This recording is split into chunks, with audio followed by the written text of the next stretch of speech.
Coconut oil has many amazing benefits. If I listed them all, it would take a long time. For weight loss, it raises metabolism up to 30% and it decreases insulin resistance. The beneficial impact on insulin resistance issue is hinted at in a recent published study.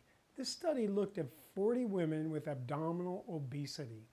The study compared a supplement of soybean oil, that's the oil used in most of the processed junk food that we get, and it compared it to coconut oil. Now both groups lost weight, but the soybean oil group had a reduction in their good cholesterol, that's the HDL cholesterol, and no change in the size of their belly, which is a measure of the abdominal fat. The coconut oil group lost weight, but they also lost inches around the abdomen and they increased their HDL levels. This shows that coconut oil, as opposed to soybean oil, helps break the vicious cycle of insulin resistance, which strongly correlates to abdominal fat. In insulin resistance, insulin receptors on the muscle cells don't function, so that the glucose can't enter the cell. This causes fatigue from a lack of an energy source. Now to compensate, the pancreas increases insulin. Insulin also signals the body to store fat, so unfortunately, the action of insulin works fine in this situation. So it's like being stuck between a rock and a hard place. The vicious cycle is fatigue and hunger that results in eating more, and that results in storing fat in the abdomen, and this manufactures inflammatory cytokines, which in turn increase insulin resistance. So something as simple as adding a tablespoon of traditionally processed virgin organic coconut oil can help you lose weight without any other changes in diet or exercise.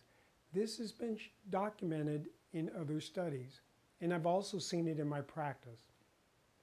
So rather than using the research and experience, we could use common sense to give us the same idea. Which would likely be healthier? An oil extracted from a traditional human food using ancient methods that have been used for generations, or a chemical and heat pressure technique in a factory to squeeze the oil out of a soybean or a cottonseed, which are not even traditional human foods. Even worse, both soy and cotton have had their genes tampered with. In other words, they're genetically modified often. So don't expect mainstream nutritionists or government-backed recommendations to tell you about the benefits of coconut oil. Soy and cottonseed are two of the biggest commodity crops, and their lobby will keep the oil flowing into junk food and into your food and perpetuate the lie that this is healthy.